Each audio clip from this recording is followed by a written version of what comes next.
Hello बच्चों, कैसे हैं आप लोग। मैं हूं Nisha Jain. Welcome to my channel college master classes. ये हमारे ऑडिटिंग की सीरीज़ का पार्ट 9 है। इससे पहले हमने 8 पार्ट्स कवर किए, 1 to 8 तक सारे पार्ट्स कवर किए। उसमें हमने बहुत सारे टॉपिक्स देखे हैं। अगर आपने वो वीडियोज़ नहीं देखी है तो आप पहले उनको भी गो थ्रू कर लीजिएगा। और इसमें हम इंटरनल चेक इन ऑडिट के बारे में बात करेंगे। ये पूरा टॉपिक हमारा इंटरनल चेक से रिलेटेड होने वाला है। इसमें हम जो है मीनिंग देखने वाले हैं, कैरेक्टरिस्टिक्स देखने वाले हैं, ऑब्जेक्टिव्स क्या क्या होते हैं इंटरनल चेक के वो देखेंगे, प्रिंसिपल्स किसके बेसिस पे इंटरनल चेक है उसका प्रिंसिपल देखेंगे, एडवांटेजेस देखेंगे, डिसएडवांटेजेस देखेंगे इंटरनल चेक के। तो ये थोड़ी बड़ी वीडियो रहने वाली है, तो हम अच्छे से एक एक टॉपिक को समझते जाते हैं। सबसे पहले डेफिनेशन ऑफ इंटरनल चेक। सबसे पहले मैं आपको कंसेप्ट समझाती हूँ कि इंटरनल चेक होता क्या है। इंटरनल चेक एक प्रोसेस होता है, एक मिनट, हाँ, इंटरनल चेक एक प्रोसेस होता है जिसमें क्या होता है, ऑर्गेनाइजेशन में, जैसे कि ऑर्गेनाइजेशन एक काफ़ी बड़ी ऑर्गेनाइजेशन है, उसमें एम्प्लॉय ए है, बी है, सी है, डी है। तो एम्प्लॉय ए जो वर्क करता है, फिर वो आगे जो वो वर्क एम्प्लॉय ए वर्क करता है और फिर वो उस वर्क को आगे ट्रांसफ़र करता है। मतलब एक ही एम्प्लॉय सारा वर्क नहीं करता है, इसमें सेग्रीगेशन ऑफ ड्यूटीज़ है, सेग्रीगेशन है वर्क, डिवीज़न है वर्क का। तो एम्प्लॉय ए जो वर्क करता है फिर वो अपना वर्क करके एम्प्लॉय बी को ट्रांसफ़र करता है। एम्प्लॉय बी जो एम्प्लॉय ए का ने जो वर्क किया है पहले उससे चेक करता है, देन वो एम्प्लॉय बी खुद का वर्क करता है, फिर वो एम्प्लॉय बी अपने वर्क को आगे ट्रांसफ़र करता है। तो एम्प्लॉय सी जो है वो पहले एम्प्लॉय बी के वर्क को चेक करता है, फिर वो जो है खुद का वर्क करता है एम्प्लॉय सी। तो ऐसे ही पूरा प्रोसेस चलता रहता है। जैसे कि एक एग्जांपल देती हूँ मैं आपको कि जैसे हम जनरल एक ऑर्गेनाइजेशन में पूरी फाइनेंशियल ट्रांजैक्शन हुई है, सब बैलेंस शीट बनी है, तो वो किस तरह बनी है कि सबसे पहले जो है वो जनरल एंट्रीज़ हुई है। एक ट्रांजैक्शन से हमारे पास डेली बेसिस के उसके बेसिस पे हमने जनरल एंट्रीज़ की है। तो एम्प्लॉय ने जनरल एंट्रीज़ की है, फिर उसको आगे ट्रांसफ़र किया। एम्प्लॉय बी ने जनरल एंट्रीज़ को चेक किया है और फिर लेजर पोस्टिंग की है। फिर आगे एम्प्लॉय सी ने लेजर पोस्टिंग को चेक किया और ट्रायल बैलेंस बनाया है। तो ये ऐसे ही पूरी जो सिस्टम है वो चलता रहता है कि एक जो वर्कर है, एक जो एम्प्लॉय है, वो उसके आगे वाले का जो वर्क है वो भी चेक करता है और खुद का वर्क करता है, और ये प्रोसेस ऐसे ही गो थ्रू चलता है। तो इसमें फ्रॉड होने के चांसेस भी कम होते हैं, और एक दूसरे के वर्क को चेक कर रहे हैं तो मिस्टेक्स, एरर्स होने के चांसेस भी कम हो जाते हैं। ठीक है, तो अब हम इसे अच्छे से पढ़ते जाते हैं और समझते हैं। Internal check is a system within a company designated to ensure that financial activities are correctly done and recorded. Internal check एक सिस्टम होता है ऑर्गेनाइजेशन में, जो ऑर्गेनाइजेशन सेटअप करती है इंटरनल चेक, वो इसलिए कि फाइनेंशियल एक्टिविटीज़ करेक्टली हो रही है या नहीं हो रही है, वो ढंग से रिकॉर्ड हो रहा है सब, इसलिए वो इंटरनल चेक जो है वो लगाती है अपनी ऑर्गेनाइजेशन में। It involves dividing task among different people. इससे ये भी पता चल जाता है कि वर्क सही हो रहा है या नहीं हो रहा है। और क्या डिवाइडिंग टास्क, इसमें टास्क बढ़ जाते हैं, हर एम्प्लॉय को पता रहता है कि उसको ये टास्क करना है, उसको ये टास्क करना है, और task from different people. So no one person is in charge of everything. तो किसी एक पे रिस्पॉन्सिबिलिटी नहीं रहती है, सारी सब में वो रिस्पॉन्सिबिलिटीज़ बढ़ जाती है। This helps prevent mistakes and dishonestly. तो इससे क्या है, हम मिस्टेक्स को और डिसऑनेस्टी, अगर कोई एम्प्लॉय गलत काम करना चाहता है तो वो वहीं रुक जाता है, क्योंकि वो जानता है कि उसके काम को कोई और भी चेक करने वाला है। तो इससे मिस्टेक्स भी प्रिवेंट हो जाती है, गलती भी पकड़ में आ जाती है, और जो एम्प्लॉय डिसऑनेस्टली वर्क करता है वो भी पकड़ में आ जाता है। It also includes regular reviews and comparisons of records to catch, fix and issue early. क्या कहा इसमें कि इसमें क्या कंटिन्यूस और रेगुलर रिव्यू होता है।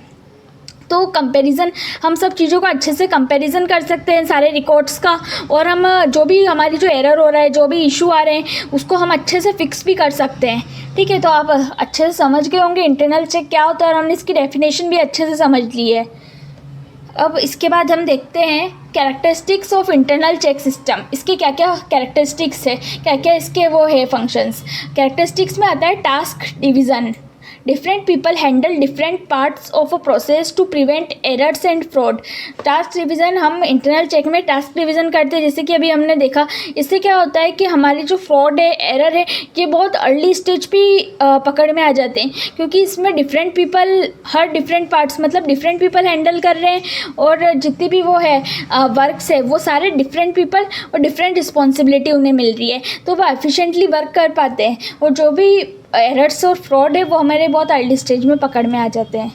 फिर है authorisation, only authorised personnel can approve transactions. क्या कहा है कि जो इसमें ऑथोराइज पर्सन होते हैं वही उस ट्रांजेक्शन को करते हैं। जो हम जब रिस्पॉन्सिबिलिटी सेग्रीगेट करते हैं तो हम देखते हैं कि ये पर्सन इस काम के लिए ऑथोराइज है, मतलब ये पर्सन ये काम अच्छे से कर सकता है, तो हम उसको ही अथॉरिटी देते हैं वो काम करने की। फिर आता है record keeping. Detailed and accurate records are kept for all transaction. जितने भी ट्रांजेक्शन है, अब उसमें क्या, जितने भी ट्रांजेक्शन है हम क्या कर रहे हैं कि एक सिस्टम बनाए कि एक वर्कर का काम दूसरा वर्कर चेक करेगा तो वो अच्छे से एक्यूरेट तो होंगे, क्योंकि वो डबल बार चेकिंग हो रही है एक चीज़ की हमारे यहाँ।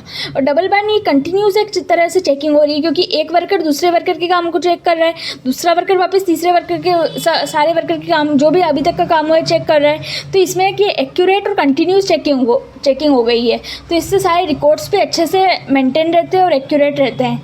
फिर आता है वेरिफिकेशन।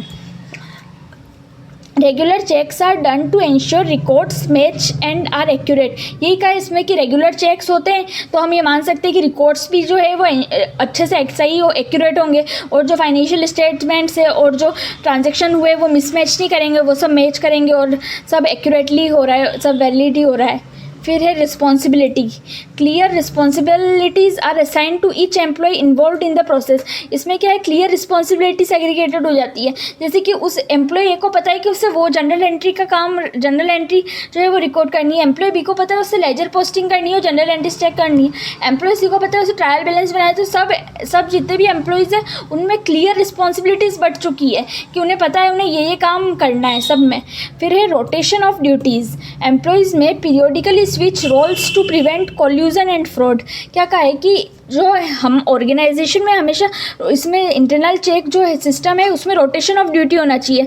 मतलब हम एक ही एम्प्लॉय को ज़्यादा देर तक उसे वो काम नहीं करने देना चाहिए, उसे उस जॉब में नहीं रखेंगे, उसका रोटेशन करना पड़ेगा। क्योंकि क्या है ना, ज़्यादा देर तक वो एक ही वर्क में रहेगा ना तो इसमें हमारे ऑर्गेनाइजेशन में फ्रॉड हो सकता है कि सब एम्प्लॉय मिलके फ्रॉड कर ले, और अगर उसको दूसरी जॉब में अगर भेज देते हैं हम तो फ्रॉड होने के चांसेस कम हो जाते हैं। ऐसे ही हम सारे एम्प्लॉयज़ का क्या है जॉब रोटेशन करते हैं तो इससे सही रहता है, फ्रॉड होने से हम काफ़ी प्रिवेंट हो जाते हैं, काफ़ी हमारी ऑर्गेनाइजेशन में मिस्टेक्स भी कम हो जाती है, फ्रॉड भी कम हो जाते हैं। यही कहा है इसमें कि जो एम्प्लॉयज़ हैं उनके रोल को स्विच करना चाहिए। फिर है timely reporting. Financial activities and transactions are reported promptly.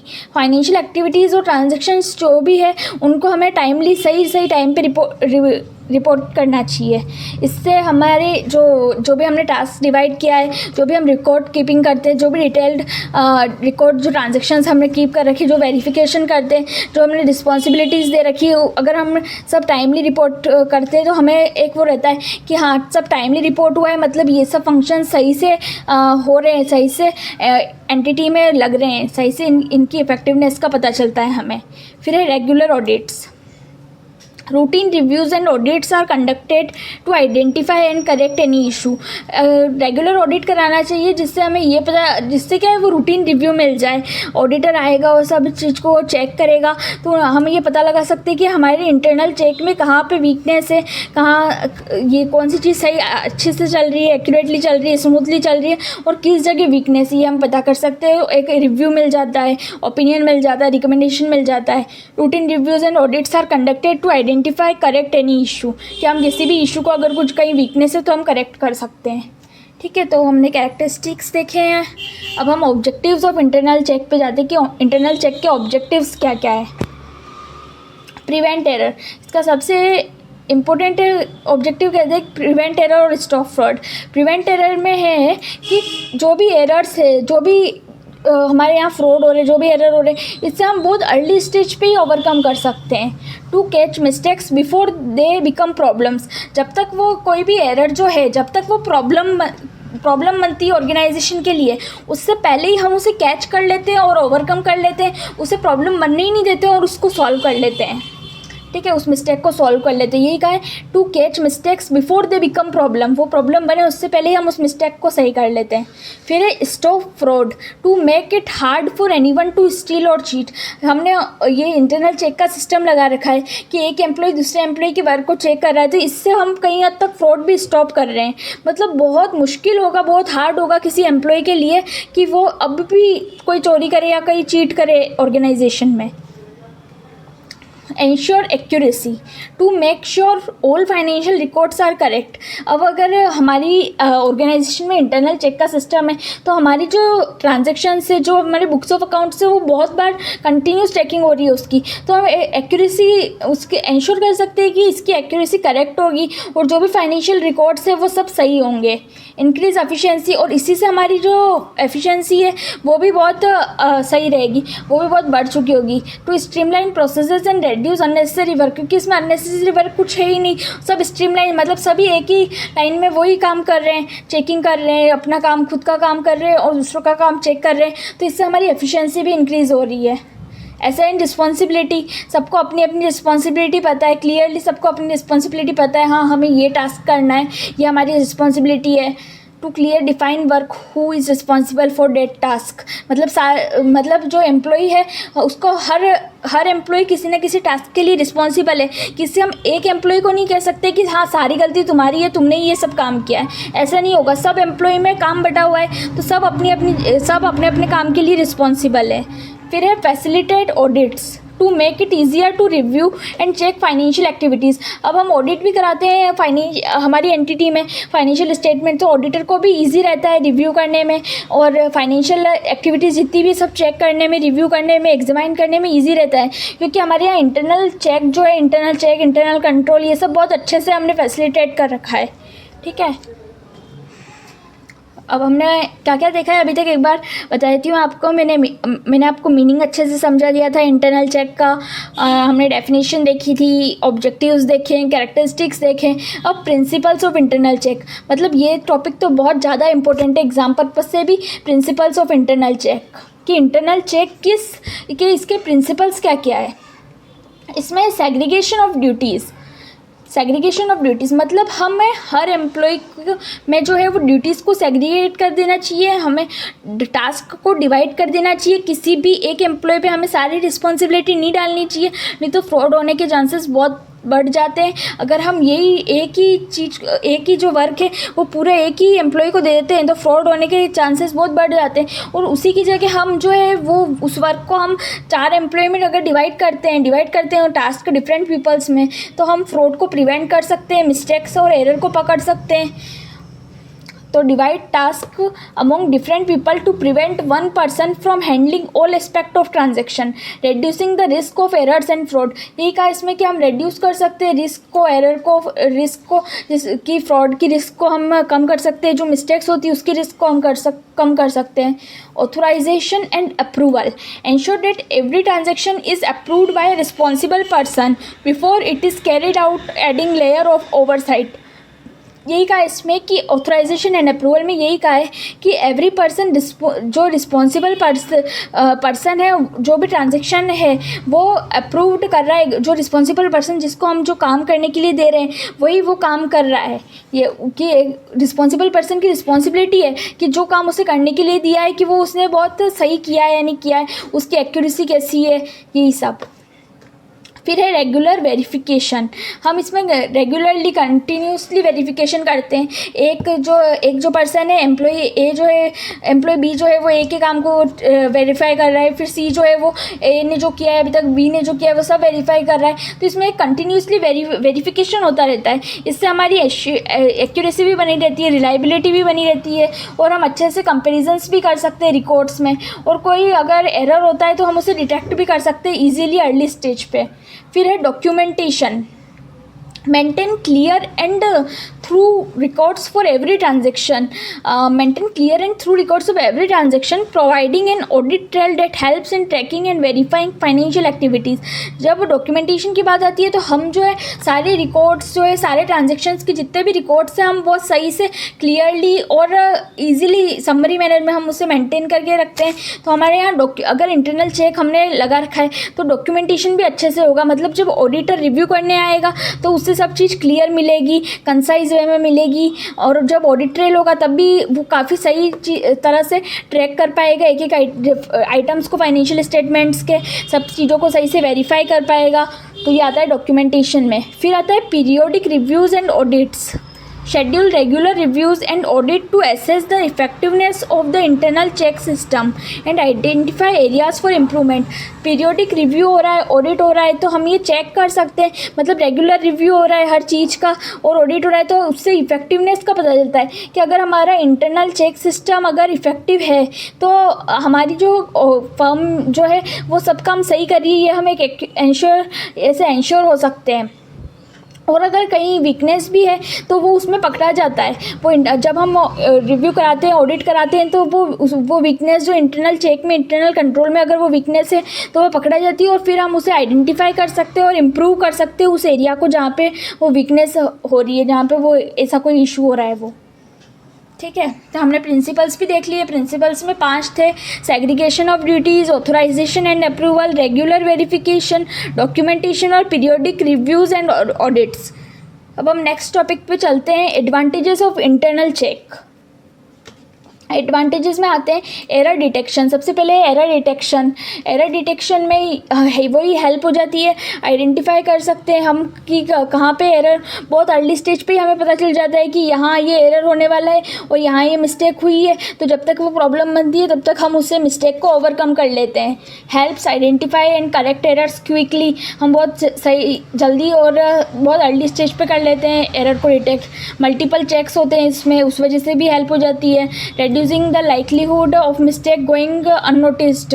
फिर है फ्रॉड प्रिवेंटेशन। ये फ्रॉड का भी वही है कि अगर जो है सब एम्प्लॉयज़ में वर्क टास्क को हमने डिवाइड कर रखा है तो फ्रॉड प्रिवेंट अपने आप हो जाता है, क्योंकि हर एम्प्लॉय के टास्क को दूसरा एम्प्लॉय चेक कर रहा है। reduces the risk of fraud by ensuring no single individual has complete control over the any financial process। कि किसी भी एम्प्लॉय का कंप्लीट कंट्रोल नहीं है क्योंकि पूरा वर्क बटा हुआ है, तो इसमें बहुत अगर सब एम्प्लॉय साथ भी छूट जाए ना तो भी बहुत मुश्किल होता है कि वो फ्रॉड कर सके या वो फ्रॉड को अंजाम दे सके, क्योंकि इसमें क्या है, हर जो भी एम्प्लॉयज़ हैं उन सबको हमने टास्क बांट रखा है, तो इस वजह से फ्रॉड करना एंटिटी में बहुत मुश्किल हो जाता है, इसलिए ये प्रिवेंट करता है फ्रॉड को। Accuracy and reliability. अब बार बार अगर कंटिन्यूसली किसी चीज़ को हम चेक करते हैं, वेरीफाई करते हैं, क्रॉस चेकिंग हो रही है इतनी बार, तो एक्यूरेसी और रिलायबिलिटी तो आ ही जाती है। Ensure the financial records are accurate and reliable, transaction verified and cross checked regularly, यही का इसमें। फिर है ऑपरेशनल एफिशिएंसी।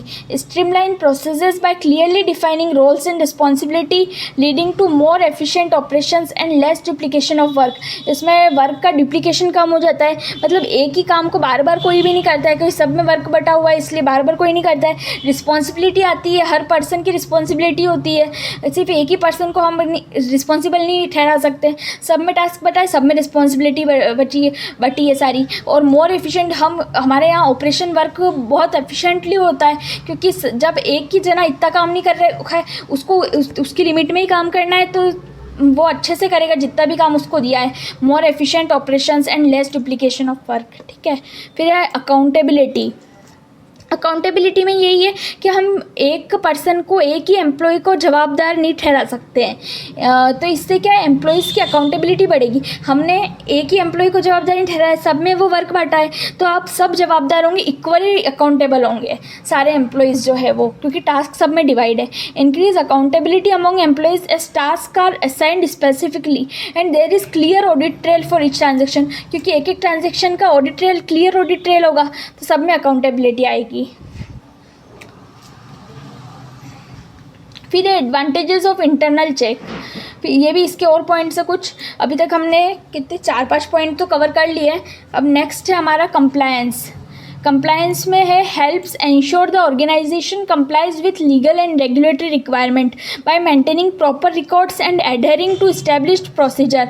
हेल्प्स, इसमें जो इंटरनल चेक है, इसमें हम अगर इंटरनल चेक कराते हैं तो हम ये भी इंश्योर कर सकते हैं कि लीगल और रेगुलेटरी रिक्वायरमेंट है सब प्रॉपर मेंटेन हो रही है या नहीं हो रही है, मेंटेन प्रॉपरली सब प्रॉपरली मेंटेन हो रहा है ना, ये भी। फिर है audit facilitation, simplifies the audit process by providing a well documented and structured system of checks making it easier for auditors to review and verify transaction. क्या कहा है इसमें कि अगर इंटरनल चेक हो रहा है, सारी चीज़ें सही से हो रही है, सब एम्प्लॉय के काम को डबल चेकिंग हो रही है, क्रॉस चेकिंग हो रही है और सब टास्क अच्छे से डिवाइड किया हुआ है सब में, तो ऑडिट फैसिलिटेशन, ऑडिट का काम भी सिंपली हो जाता है क्योंकि सारी चीज़ें वेल डॉक्यूमेंटेड है, सब चीज़ें वेल डॉक्यूमेंटेड है, सब स्ट्रक्चर्ड वे में चेक हो रहा है, तो ये ईजियर हो जाता है ऑडिटर के लिए कि वो अच्छे से रिव्यू कर लेता है ईजिली और वेरीफाई कर लेता है ट्रांजेक्शन्स को। फिर है resource utilization, ensure optimal use of resources by preventing wastage and improve control over financial transaction. मतलब जो रिसोर्स यूटिलाइजेशन है इसमें हम ये कि जो भी वेस्टेज है वो उसे प्रिवेंट कर लेते हैं, जो हमारे पास यूटिलाइजेशन के लिए रिसोर्सेज है उनका हम ऑप्टिमम यूटिलाइजेशन करें इन एफिशिएंट मैनर में, इसका भी ध्यान रखा जाता है।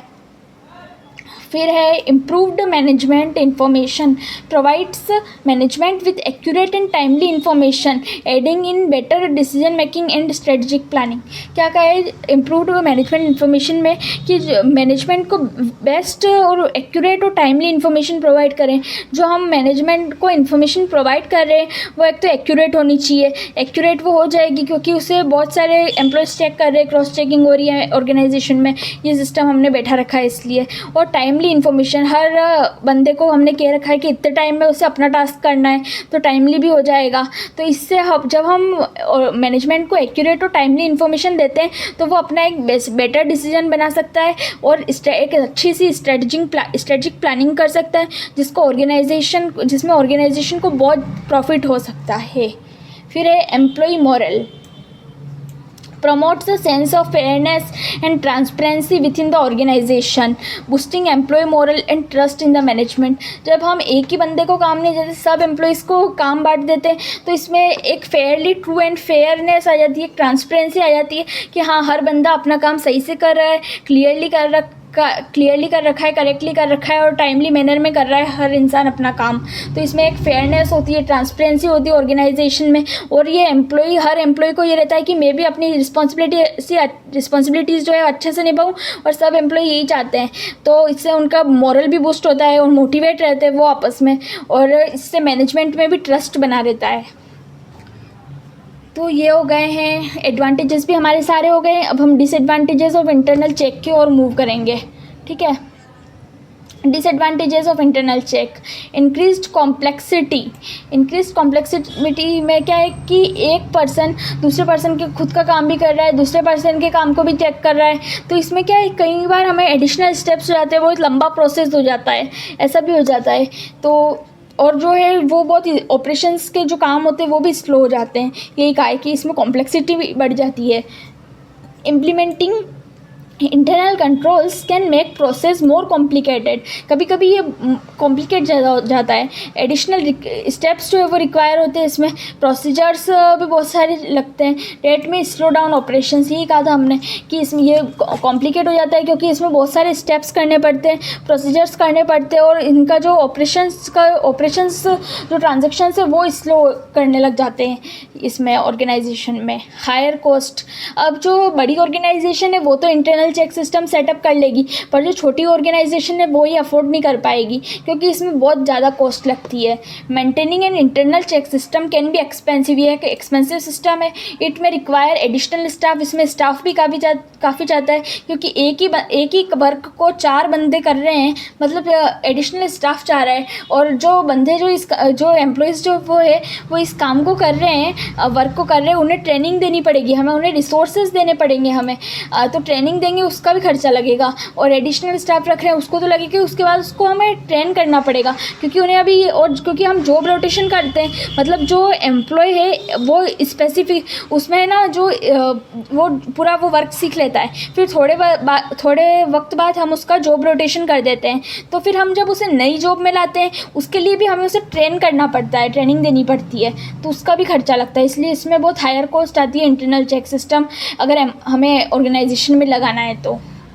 Potential for overlap. If not well coordinated, internal checks can lead to duplication of efforts. अगर ऑर्गेनाइजेशन में कोऑर्डिनेशन सही नहीं है तो इंटरनल चेक सिस्टम नहीं लग पाएगा, क्योंकि इसमें क्या है, डुप्लीकेशन, हर एम्प्लॉय दूसरे एम्प्लॉय के काम को चेक कर रहा है, तो वो कहीं ना कहीं से फिर गलती निकालेगी अगर उसमें सही से कोऑर्डिनेशन नहीं है तो मल्टीपल एम्प्लॉयज़ सेम टास्क को कर रहे हैं, अगर एक ही वर्क को मल्टीपल एम्प्लॉयज़ के बीच में बांटा है तो उनमें ट्रस्ट इशू भी आ सकते हैं, कभी कभी झगड़ा भी हो सकता है ऑर्गेनाइजेशन में, और अगर कोऑर्डिनेशन सही से नहीं है तो।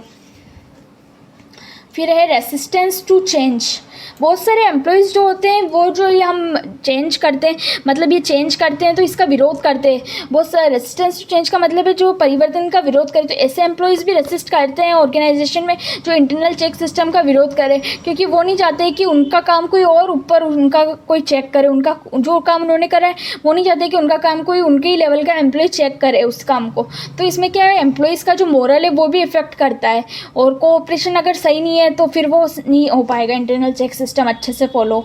ठीक है, employees might resist the implementation of internal checks, viewing them and intrusive और as a sign of mistrust. एक मिसट्रस्ट दिखाएगा कि मतलब मैनेजमेंट को उन पर ट्रस्ट नहीं था, इसलिए उन्होंने किसी और एम्प्लॉय को रखा जो दूसरे एम्प्लॉय का काम चेक कर सके, which can affect moral and cooperation. ये एम्प्लॉयज़ के मोरल को अफेक्ट करेगा और ऑर्गेनाइजेशन के कोऑपरेशन सिस्टम को भी अफेक्ट करेगा। फिर है false security. Relying too heavily on internal checks might lead to a false sense of security. कभी कभी हम ये मान लेते हैं कि इंटरनल चेक लगा हुआ है इतने अच्छे से, ऑर्गेनाइजेशन में इंटरनल चेक लगा है मतलब सब काम सही हो रहा होगा, पर ऐसा नहीं है, हम उस पर बहुत ज़्यादा ट्रस्ट कर लेते हैं इंटरनल चेक पे, तो यह एक फॉल्स सिक्योरिटी की ओर दर्शाता है। मतलब इंटरनल चेक लगा है ये ठीक है, हम इंश्योर कर सकते हैं सही हो रहा होगा सारा काम, पर हम उस पर पूरा ट्रस्ट नहीं कर सकते हैं, हम उस पर फुल प्रूफ नहीं कर सकते कि हाँ, मैनेजमेंट उस पर फुल्ली रिलाई नहीं कर सकता है, उसे खुद भी चेक करना होगा कि सही सब काम सही हो रहा है या नहीं हो रहा है, सिर्फ इंटरनल चेक के भरोसे नहीं रह सकते हैं। यही का इसमें relying too heavily on internal checks might lead to a false sense of security where management assumes that the system is foolproof and neglects other points, controls and oversight। अगर कभी कभी क्या होता है, मैनेजमेंट इंटरनल चेक के ऊपर इतना rely होता है, पूरा भरोसा होता है इंटरनल चेक पे, और वो जो चीज़ें वो उसे दिख रही है यहाँ मिस्टेक हुई है वो उसे भी नेगलेक्ट कर देता है, वो उसे भी कहता है कि चलो छोड़ो इंटरनल चेक तो लग ही रहा है तो उसमें पकड़ में आ जाएगी अगर कुछ होगा तो, बाकी सब सही चल रहा है, तो ऐसे हो जाता है। तो ये कुछ डिसएडवांटेजेस है इंटरनल चेक के, जिसे इंक्रीज कॉम्प्लेक्सिटी वर्क बढ़ा देता है, ये कॉस्ट ज़्यादा लगती है इसमें, पोटेंशियल फॉर ओवरलैप हो जाता है, रेसिस्टेंस टू चेंज, एम्प्लॉय नहीं चाहते कि चेंज होना, परिवर्तन नहीं चाहते, उनमें मिसट्रस्ट की भावना जग जाती है, और फॉल्स सिक्योरिटी। इसके साथ हमने सारे पॉइंट्स ख़त्म कर लिए हैं। ये लेक्चर थोड़ा लेंदी ज़रूर हो गया है, इसमें हमने बहुत सारे टॉपिक्स कवर किए, पर हमने इसमें पूरा इंटरनल चेक को अच्छे से समझा है, इसके हर टॉपिक्स अच्छे से समझें। और अगर आपको हमारी वीडियो पसंद आ रही है तो हमारी वीडियो को लाइक करें, शेयर करें, हमारे चैनल को सब्सक्राइब करें। Thank you for watching my video.